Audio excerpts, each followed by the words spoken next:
Hello दोस्तों, आज हम समझेंगे हिंदी लोकवाणी की तीसरी कविता निज भाषा, जिसके कवि है भारतेंदु हरिश्चंद्र जी। इसे शुरू करने से पहले हम फटाफट इसका परिचय और पद्य संबंधी देखेंगे और फिर इस कविता का भावार्थ देखेंगे। परिचय। जन्म 9 सितंबर 1850 वाराणसी उत्तर प्रदेश। मृत्यु 6 जनवरी 1885 वाराणसी उत्तर प्रदेश। परिचय। बहुमुखी प्रतिभा के धनी भारतेंदु हरिश्चंद्र को खड़ी बोली का जनक कहा जाता है। तो हमारे जो कवि है उन्हें बहुमुखी प्रतिभा के धनी कहा जाता है। बहुमुखी यानी जिन्हें बहुत कुछ आता है, जैसे कि वे सिर्फ कविताएं नहीं लिखते बल्कि नाटक, निबंध, व्याख्यान बहुत कुछ लिखते हैं। तो इसलिए उन्हें बहुमुखी कहा गया है। प्रतिभा यानी कि ये उनका एक गुण है, उनकी कुशलता है, इसके वो धनी है, यानी वे बहुमुखी प्रतिभा के धनी है। खड़ी बोली का जनक भी उन्हें कहा जाता है। तो खड़ी बोली हिंदी भाषा की एक शैली है जो आजकल की आधुनिक हिंदी का आधार है। जनक यानी कि पिता, यानी कि उनसे ही सभी खड़ी बोली को जानने लगते हैं, इसलिए उन्हें खड़ी बोली का जनक कहा गया है। आपने कविता, नाटक, निबंध, व्याख्यान आदि का लेखन किया है। आपने यानी कि कवि ने इन सब चीज़ों का लेखन किया है। उनकी प्रमुख कृतियाँ हैं बंदर सभा, बकरी का विलाप।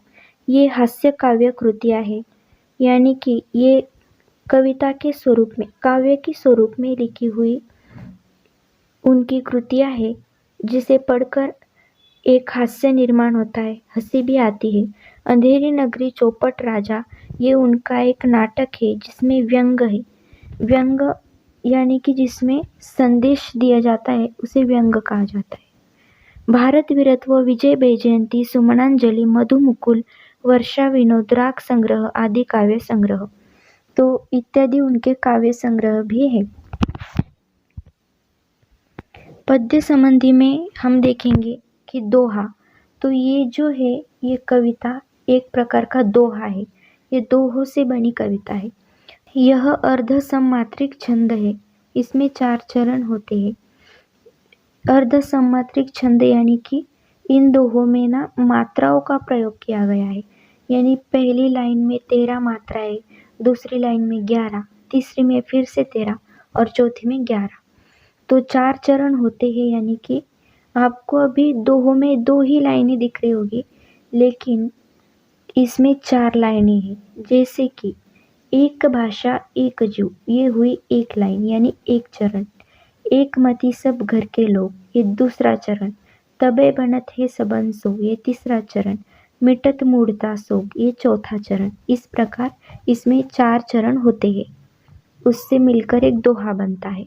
इन दोहों में कवि ने अपनी भाषा के प्रति गौरव अनुभव करने को कहा है। गौरव यानी कि सम्मान, मिलकर उन्नति करने, मिलजुल कर रहने का संदेश दिया है।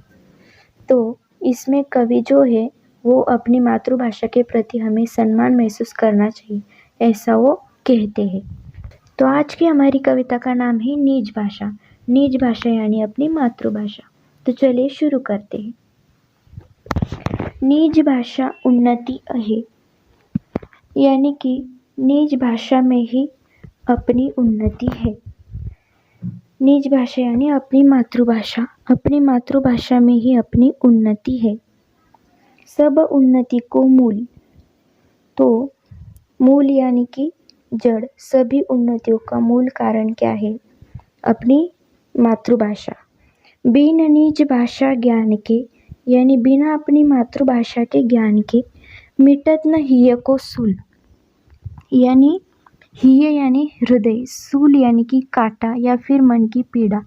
बिन निज भाषा ज्ञान के हमारे मन की पीड़ा नहीं मिट सकती, हम खुश नहीं रह सकते। तो इसका मतलब है अपनी भाषा में उन्नति ही सच्ची उन्नति है, क्योंकि यह सभी उन्नतियों की जड़ है, मूल कारण है। अगर अपनी भाषा का ज्ञान आपको नहीं होगा तो मन की पीड़ा दूर नहीं हो सकती, हृदय की पीड़ा दूर नहीं हो सकती। अंग्रेजी पढ़ी के जतपी, सब गुण होत प्रवीण।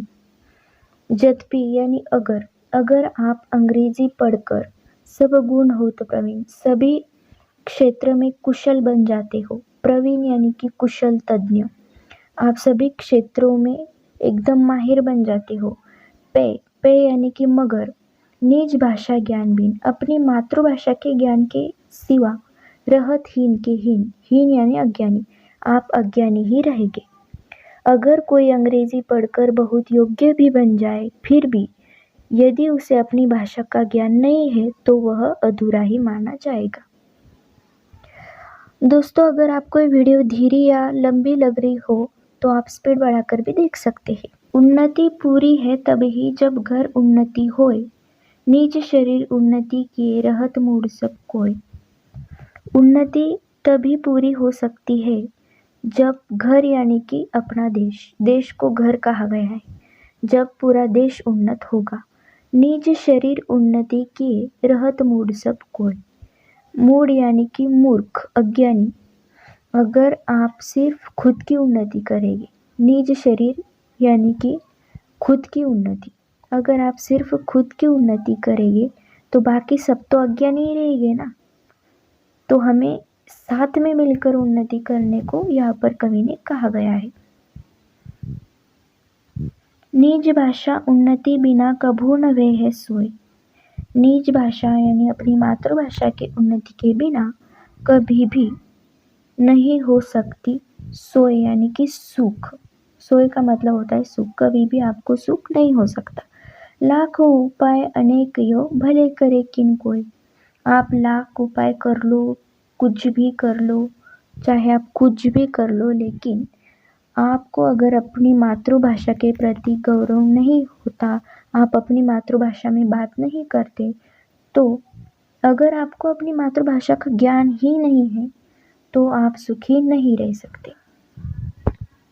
एक भाषा एक जीव एक मति सब घर के लोग, यानी कि भाषा एक होनी चाहिए। जीव यानी कि अपनी सोच, अपनी भावना, ये हमको जोड़ती है, तो ये हमको मजबूत बनाती है। तबे बनत है सबल सो, सबल यानी कि मजबूत। ये सब हमको, एकता जो है ये हमको मजबूत बनाती है। और इससे क्या होता है, मिटत मूढ़ता शोक यानी कि दुख, जो हमें मूढ़ता के कारण होता है यानी अज्ञानता के कारण होता है। तो अज्ञानता के कारण होने वाला जो दुख है, वो दुख कब मिटता है, जब हम सब मजबूती से खड़े रहते हैं और सभी भाषाओं का सम्मान करते हैं, सब एकजुट होकर रहते हैं, एक जीव एक मति, और घर के लोगों जैसे अपनापन हमें आता है, तभी अज्ञानता से होने वाली जो पीड़ा है वो मिट जाती है।